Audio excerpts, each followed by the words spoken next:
are healing, you're often looking for the magic wand. And that's what I want to talk to you about on today's podcast.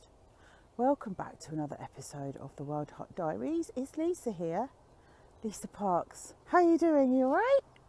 Welcome in if you're new, if you've just found us. It's the new year. I'm sure people go scouting for new inspiration and resources, and off of the back of Christmas, which is often filled with family drama and can be the catalyst for divorces and I don't know, all sorts of drama, and people wanting to turn a page and start anew. So if you have just found us, welcome in, and if you're returning, thanks for being here. I am so grateful to have you here, and I'm glad you're here, and it's lovely to be able to share this space with you. So yes, we're all looking for a magic wand, and I think I found it. You know I haven't, you know I don't work like that. I think when we come to healing, we are in so much pain that we just want to make it go away. I can remember the first time I split up with a boyfriend in my 20s, and I remember sitting in our snug trying to watch TV with my mum, but my brain had gone into overdrive and I was trying to work it all out. And I said to my mum, I wish it was like a video and you could press fast forward and get to the next bit. What was the next bit? I couldn't. It's interesting that I chose to fast forward it. I didn't want to erase it from my life, and I don't think we do ever want to erase stuff from our life, because our experience of life is what shapes us. I definitely think I wanted to be in a place of peace and calm. I wanted to get off the merry-go-round of my mind, which was going nuts. And if you've ever broken up with someone who's cheated on you, you are left with this sense of playing detective, and when he said this and when this happened and did it happen then, and was he telling the truth, and sometimes you come to the conclusion of, was any of it true? Was he who he said he was? You go to that space, and all the time you're up in your head trying to unravel the story. You're not in your body feeling the feelings. It's almost like a form of escapism. I'd like to say to that version of myself, if you'd just taken a deep breath and watched that film on the telly, that would have been a healthier, more calming and comforting way for you to soothe your soul than to be fighting with reality in your head, or doubting the reality in your head. It's exhausting as well when you live in that space. So there is no magic wand when you're dealing with heartbreak and healing from childhood trauma. There's a lot of heartbreak. There's layers and layers of losses and moments from your childhood that need to be grieved, that need to be acknowledged, that need to be heard, that need to be validated. And the only way out is to work through the feelings. In order to work through the feelings, we need to be in a safe space. We need to learn how to regulate our nervous system, and that can only be done relationally, which is why I often say to people, our trauma is relational. When it comes from childhood, when we grow up in dysfunctional families, and we go on to repeat those relationships in intimate partnerships, in friendships, with co-workers, with bosses, and there's learning in that, which is why when you go to therapy, you show up in a therapist's office with the catalyst that brought you there. Oh, I've got this boss at work who's a bully, or I don't know whether to break up with my friend because she did X, Y and Z, or I've just been cheated on by another turd burger. But really it's the inner child coming forth and saying, this is really familiar to me, this happened in the past, and I'm ready to look at it now.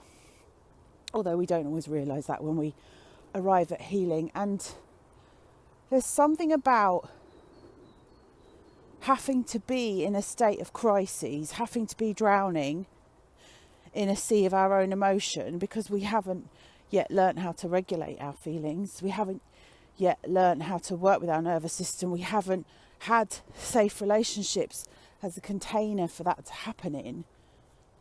There's a whole process, there's a whole world, there's a whole language that we have to learn.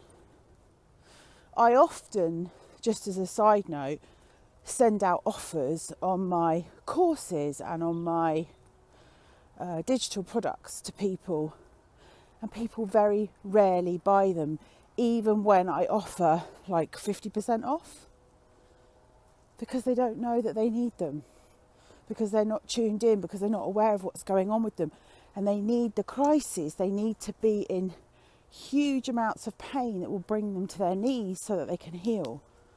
And then they show up and they want a magic wand. I would see it in my work with children. I would see parents come to me so distressed by something that was happening to their child who was probably holding a mirror up to a part of them that needed healing. And the minute they got on the phone and spoke to me, and I listened and I validated and I reassured them and I showed them empathy, many of them wouldn't follow up with the coaching afterwards for the children, because it was about what they needed. And children can't regulate their feelings if they've got a parent who's emotionally dysregulated or emotionally frozen, cut off from their feelings. They need a parent who's fully present and is able to be with their feelings so that they can be with their child's. And of course, I say all this without judgment, absolutely no judgment at all, because I turned up at healing a big, snotty, blubbering mess. My therapist described me as a baby, a skinless baby, flailing around, probably looking for its mum, totally out of tune with my body, totally in tune with all the drama that was going on around me, and feeling like I wanted that magic wand. And I know how it feels to be in that place of pain and desperation, just seeking something to take the edge off it. For me, it was cigarettes and alcohol and a lot of food, a lot of comfort eating, hot cross buns, Jaffa cakes, hot buttered toast with jam, jacket potatoes stuffed with tuna, mayo and cheese and salted butter. Food that would fill me up inside, that would fill up the hole inside and take the edge off the pain. So I understand how it feels, and I understand how people get into that space of wanting a quick fix. But life isn't like that, and healing is definitely not like that. Now, there is a magic wand that you can use to get yourself to that space. The magic wand I'm talking about is your pen, that connects you to the pages of your journal, which also connects you in to the parts of you that need love and healing and time and attention. Sorry for the heavy breathing. I've just walked up a massive hill and thought, oh, I can feel those mince pies from Christmas time holding me back. Oh, the food over Christmas was sublime, wasn't it? I'm trying a new approach to food, which is to eat what I want to eat, but stop when I'm full. It's, I guess you could call it intuitive eating. It's being tuned into what my body wants. And that's what journaling does. So if me, who broke up with my boyfriend in my early 20s, had a pen and paper, and I knew the techniques of how to get in through my head and drop down into my body, into my heart space where the heartbreak lived, or into my solar plexus where my gut feelings were saying, he's a liar, he's a cheater, it's not you. Or even into my crown chakra, which is your very top chakra on the top of your head, that connects you into source And I believe that when you journal in the way that I teach, eventually you break through the noise and you open up that channel to other realms, to places that can give you different perspective, that can offer you words of wisdom. Some people would call that your higher self, your wise owl, your inner knowing, your intuition. And to be connected back to your intuition is what helps you feel safe, is what grounds your energy. And if you do that with somebody that you've created a trusting, kind, gentle rapport with, then the possibilities for healing are huge. But all the time that we stay stuck in this space of searching for that one thing, it's like Disney teaches us to find that one person. There's only one person for everyone, the one. There's that song, isn't it, called The One. I love that song. It's by a band called Codaline, and it says something like, you make my heart feel like the summer when the rain is pouring down. It basically says, that's how I know you're the one, because you make everything right again. Absolutely not.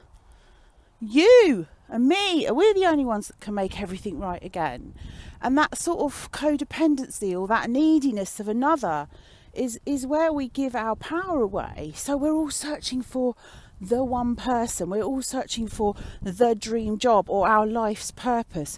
We're all searching for the thing that's going to give us what? What is it that we're really searching for? We're searching for ourselves. We're searching for that belonging, that being at ease, that feeling grounded and calm and centered in our body. But you know what? I think a lot of people would describe that as certainty, and life isn't certain. Relationships break up, things change, seasons change, time moves on. Nothing is forever. So to live our lives through this lens of it's eternal and we've met the one and this is the dream job, if we are constantly growing and evolving as a person, which you do when you journal, you do when you heal, you do when you get into self-development and you're driven by curiosity and learning, it doesn't stand still. It's a progression. It's a progression. But isn't that what life is about? Because I think those people who stay stuck, or those people that aren't learning and growing, they must be dead inside. That sounds really brutal, doesn't it? But they must be dead inside. Because how can you walk through this world and not see things and not be curious about them and not want to learn more? They evoke strong feelings in you. They speak to your heart. They speak to your soul. You're going to have to be pretty emotionally cut off not to be able to experience the world in that way. But I do feel like that is probably the experience of the highly sensitive person, the empath, the wild heart, because we have really rich inner worlds and we're very in tune with our environment. So maybe that is an us thing. Maybe that is not a neurotypical or an everybody thing. Of course it isn't, because we all experience the world in different ways. How do you experience the world? Points to journal on today. Am I looking for a magic wand? Am I looking for that one special moment, event, person, place, job, that magic wand that's going to make everything okay? There's a sense of wanting to be rescued in that, which is the calling card of the codependent. I need you to rescue me from myself. The knight in shining armour, the prince who's going to turn up with your other shoe and say, come on darling, it's going to be all right, marry me. It don't work like that, does it? It doesn't. In fact, I say nothing is forever, and then I'm going to completely contradict myself and say life is eternal. Because I don't believe that we ever die. I actually believe that our spirit is eternal and it goes on to live another life. It goes back into the pool of consciousness and we go on and live another life. So there you go. The only thing that's constant and eternal in this world is you. So isn't it time that you started investing in you instead of running around all over town looking for the one, looking for the magic wand? If you are interested in journaling, which is the magic wand, I have a flash sale on this weekend. It's just for this weekend. It's gone out in my newsletter. So if you're not on my newsletter list, I would get on it because that's often when I send out things that don't go out to the rest of the world. Although I felt inspired to talk on here today or this morning while I'm out walking Mo, message me and I'll give you the code to get 70% off my 30-day journaling experience, which is called You Got the Love. It will activate self-love inside of you. It will change your perspective about how you feel about yourself. It will help you be more gentle, kinder, empathetic. It will nourish you. It might wake up parts of you that have been asleep or frozen. It will enrich and change your life. That is what the people who have completed the course have said. There are many, many testimonials on the sales page that you can read about people's different experiences, and there are also a couple of case studies written by Wildheart Emma, who claimed not to have a creative bone in her body and went on to open up another part of herself that was creative. She actually went on to do a creative writing course and still continues to use creativity in her life today. She comes to my journaling workshops. And the other testimonial is from Wildheart Nicola, who at the time was going for a job and was sort of stepping out into a different career path, or she was actually going back to one that she'd done before but had been out of to have a baby.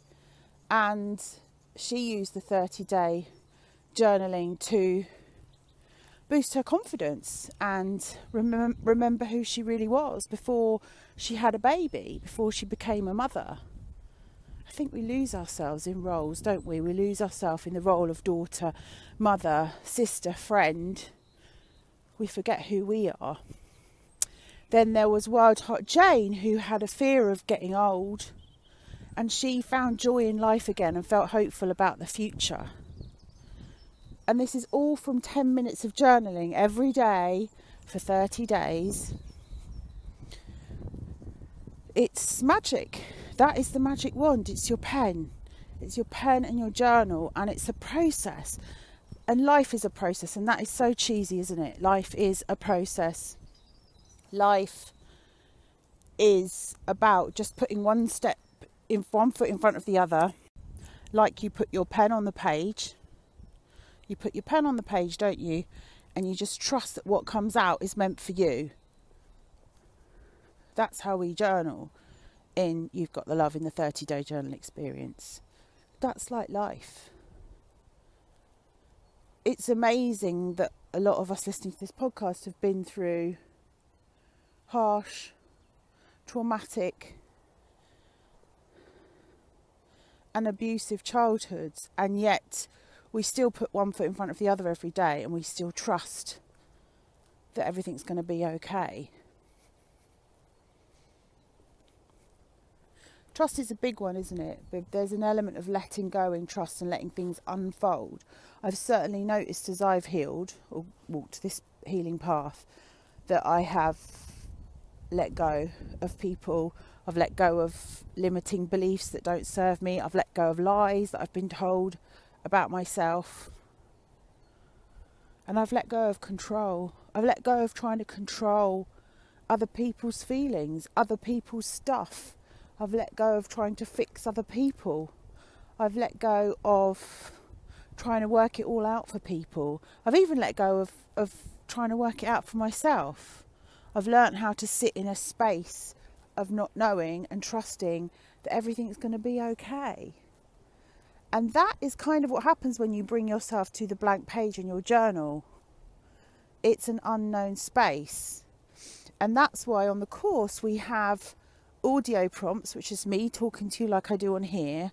And then I pull an oracle card, and the oracle card has colours and imagery and symbolism and words, which are the language of your intuition. And it speaks to a part of you that probably has untapped energy, or that wants to be seen and known, or that needs to be validated. To be seen and known and heard is to be loved. And that's why it's called You Got the Love. So I invite you to make the most of the 70% off, because I very much doubt I'll be doing it again. But I want to push this out into the world, and for as many people as possible to experience the magic of journaling. It literally is. It is like that unknown energy, that spirit, that life force, whatever you want to call it, comes in through your body, takes you out of your head, you get into your body, and you can express yourself. What's inside of you must come out of you. Otherwise, what's inside of you will destroy you. You don't want to be carrying it around. It is heavy. I'm not saying that it will destroy you. That is a quote from the Bible, by the way. And I'm not religious in any form, but I do love that quote, because I think it doesn't necessarily destroy you, but it's like it leaks out into your life, and it makes life feel heavy and difficult, like wading through peanut butter. And if any of you read the tarot, it reminds me of the 10 of Wands card in the tarot, where they're carrying all the 10 of Wands on their back and walking up a big hill. And it's like, put that all down and pick up a pen and see how that changes your life. So I will put links in the show notes to You Got the Love and anything else that I've mentioned on today's episode. And if you want the code, which is only valid until Sunday night, so I'm running this flash sale for 3 days, Friday, Saturday and Sunday, to kickstart your new year, to put you in a different energetic space. Now, if you've already got You've Got the Love, or you've already done it and you want to up level your journaling, there is a package called Journal Magic, which is 1-to-1 WhatsApp voice notes and text messaging with me, sharing excerpts from your journal, getting my insights, going deeper into the process, me asking you more questions, me observing on what you've written, and us co-creating magic together. Now, that course is currently £499. So if you've already got You Got the Love, then I will discount you £200 off of that one-to-one experience, and you can work with me for 30 days.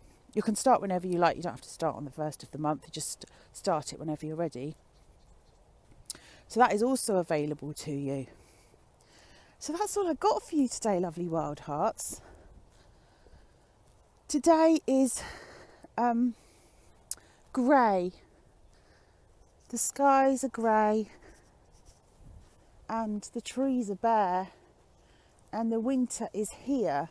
And winter is a season that invites us to go within and cocoon and reflect on our lives. It isn't the time of year to be fart-arsing around with diets and exercise routines and I'm going to be this shiny new person and change the world.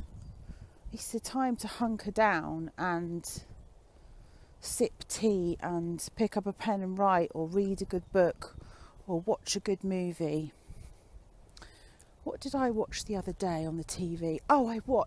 You'll laugh. I watched a 25th anniversary edition of Midsummer Murders, which was fascinating. They were just reliving the whole series of it and talking about how they wrote it and came up with the ideas of how they killed people. I remember one episode where a woman, it was the actress Marty McCutcheon, who's in Love Actually, the one who goes, "Fuck it," to the Prime Minister. She got killed by a massive roll of cheese. was just like, what the hell? Like a whole shelf of these massive rolls of cheese fell on her in a cellar, and that was the end of her. She was out cold. But it also showed the actors being interviewed. Now, there's two detective inspectors. There is John Nettles, who used to be Bergerac, who I loved, and his wife Joyce. And then there's his cousin now, who I think is called John Barnaby, and his wife Sarah, who's a teacher.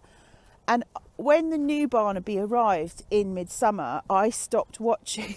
I stopped watching it because I was like, bring back John Nettles. It's not the same without him.